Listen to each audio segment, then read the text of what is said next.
Welcome to BSc Statistics students. In this lesson, we discuss Vogel's approximation method 1. This is also one of the methods to find the initial basic feasible solution. Why it is approximation, but more in very less number of steps are the tables. It may give the optimum solution. That is the reason why it is called approximation.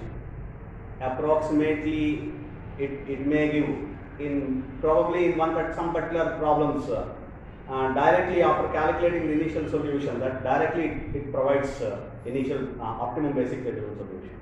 That is the reason why it is called approximation. It approaches optimality. Therefore, it is called approximation. Okay, fine. If you come to the method, I explain the method through a particular problem. So if we consider one of the problem like this, then how to calculate the initial solution by using Vogel's approximation method. So very first step is common, then you have to calculate some of the availabilities and some of the requirements. Here for this problem it is equal. So therefore I am proceeding further. So if you proceed further, in the next step what we have to do is identify the smallest and the next smallest cost in each row and each column, and identify the difference, that is calculate difference between them, that is smallest and next smallest cost in each row and each column, that is for all rows and for all columns, and write in the parentheses against the rows and columns which are called penalties. The difference between smallest and next smallest. Now we do that. So you see here the smallest and next smallest cost here for first row 4 and 3 and 4. The difference is 1. You write here the 1 against the row. So here in the next row 4 and 6. The difference is 2. Smallest and next smallest in this third row 5 and 6. It is 1. And similarly columns 6 and 5, the difference is 1. In this column 6 and 4, the difference is 2. In this column 3 and 7, the difference is 4. In this column 5 and 4, difference is 1. So these are the penalties we have calculated for this particular table. That is the transportation table 1. Transportation table 1. So in the transportation table 1, I have calculated the penalties by identifying the smallest and next smallest cost. Now what we have to calculate? Consider largest penalty. If tie occurs, choose any one. Okay, largest penalty among all the rows and columns. The penalty is obtained for rows and columns. Here you see, observe here the largest penalty. I am putting one particular mark here. So a tick mark, okay, and which means in this particular column, which column or which row has the largest penalty, you identify it, and in that particular row you have to select the smallest cost and you have to assign the quantity there in that particular cell, corresponding cell, that is in which in this particular column you have to select the smallest cost. The smallest cost is this. In this cell, the allocation is going to be made. That is, allocate as much as possible quantity in this particular cell, and do the allocation. Right? You see here now, it is what the cell 1, 3. Therefore, it is x13. X13 is equal to minimum of 235 and 110, which is 110. So allocate 110, that is, this is 235, requirement is 110 against this particular cell. Therefore, a requirement at the destination D3, which is going to be satisfied, hence cancel D3. This is 110. Hence cancel D3, and the remaining balance over here, it is 110, therefore it is 125.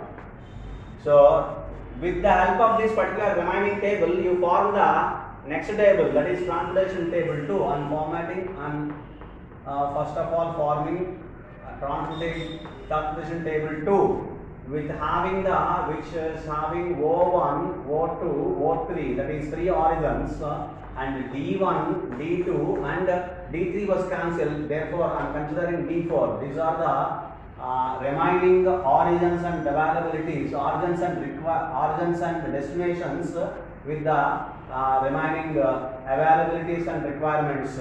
I am specifying here. It is 125. This is 280. This is 110. And this is 125. Of course, then the next one is 160, and then it is 230. And cost here 7, 6, 5, and 4, 8, 6, and this is 5, 4, 10. These are the costs available here for the next transportation table, in which what you all do again calculate the same procedure. Until unless all rim requirements are satisfied, you all do this, but continue this particular procedure, which means again calculate penalties first. Consider smallest and next smallest.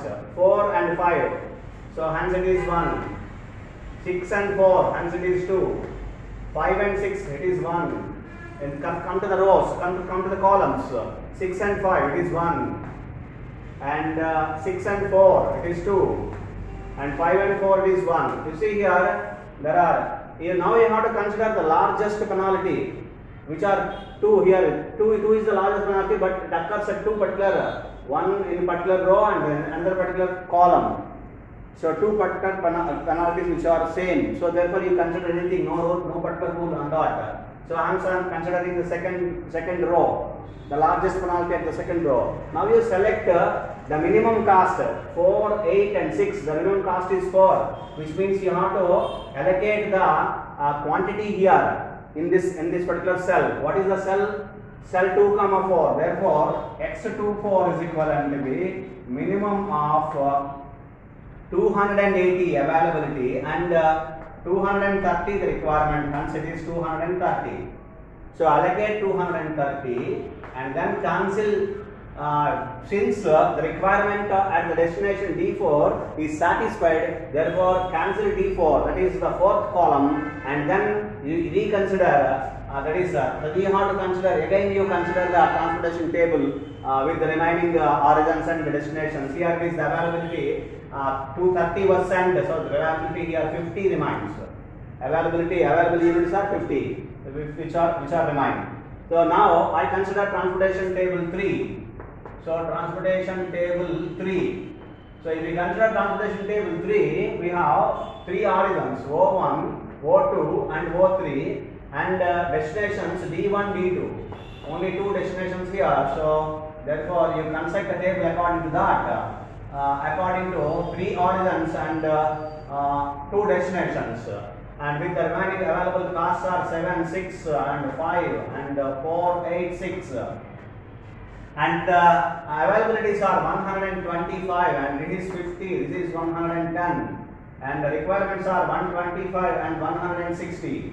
These are this is the next transportation table, for which you have to do again the same, right? So which means I am calculating the differences, penalties. 7 minus 4 it is 3. Difference between 6 and 8 it is 2. 5 and 6 it is 1. 6 and 5 it is 1. From the columns, 6 and 4 it is 2. So hence the largest penalty is 3. Among all the rows and columns, the largest penalty is 3. I am indicating 3. So which means now allocation is going to be made in that particular corresponding row, which means that is corresponding to this particular row, in which you have to see the examine the which is the minimum cost. The minimum cost is 4. So you have to allocate your allocation, allocate the quantity in this particular cell. What is the cell? 1, 2. Therefore, X12 is equal to minimum of quantity. The availability is 125. Requirement is 160. It is equal to be 125. Availability is 125. Requirement is 160. So therefore, minimum is 125. Allocate 125. And the availability, therefore availability at the first origin is exhausted. So therefore cancel first row and remaining balance here 25. So 25 means 30, 35. 30 plus 5, yeah, 35. 35 is the quantity which is required. Still, it is required to send. 35 quantities units are required here for the destination D2. So now you have to formulate transportation table 4. I'm formulating transportation table 4. I'm considering transportation table 4 with remaining origins and requirements. There are two particular origins and destinations. Two origins still left and two destinations are there, D1 and D2. While taking two origins and two destinations and with the remaining costs are 6, 8, 5, 6, 6, 8, 5 and 6, and the remaining availabilities are 50, 110 and the requirements are 125 and 35. 125 and 35, right? So therefore, now again you have to calculate the same procedure, penalties by considering smallest and next smallest.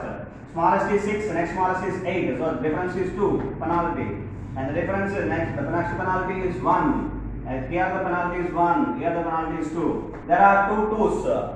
The two particular penalties are largest penalty is 2, and which are having for one particular row, one particular column. There is a tie, so therefore you can consider any one. So no particular rule on that. So I am considering this one corresponding to the row. So therefore, in which you have to select, you have to go and make the allocation in this particular corresponding row. For which you have to consider in that corresponding row, you have to consider the smallest cost. It is 6. So therefore 8 and 6, the minimum cost is 8. 6. I'm sorry, 6. So therefore now you have to allocate among the values, that is availabilities and requirements. Here I write here the value here is in the cell 2, 1. Therefore x21 is equal to minimum of 50 and 125. It is nothing but 50. So I am allocating 50 since the availability at the origin O2 is exhausted. Therefore cancel second row or second destination.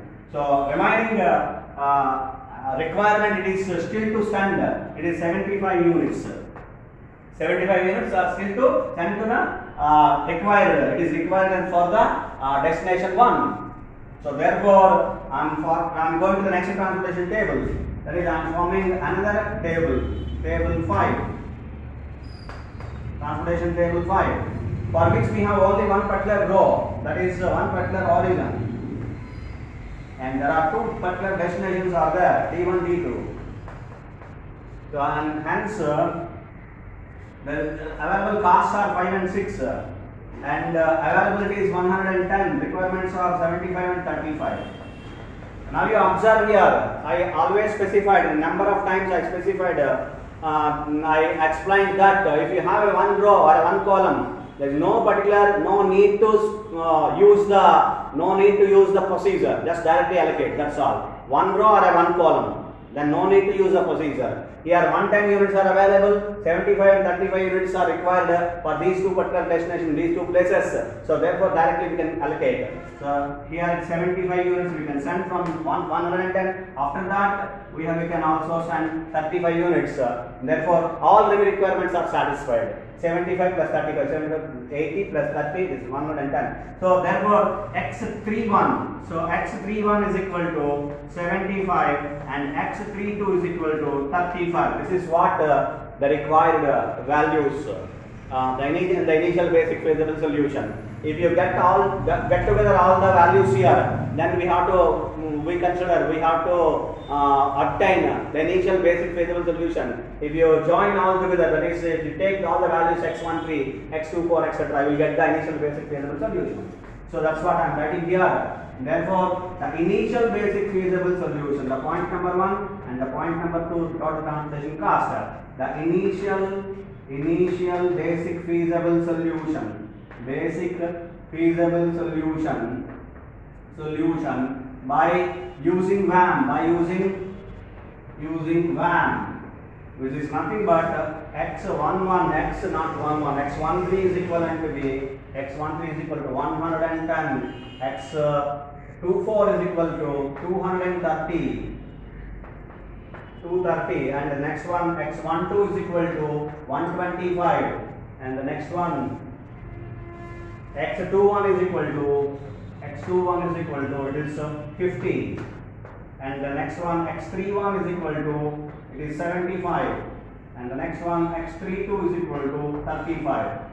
Okay, x13 is 110, x24 is 230, x12 is 125, and now come over here, x21 is equal to 50, x31 75, x32 35. These are the values of initial basic feasible solution by using Vogel's approximation method VAM.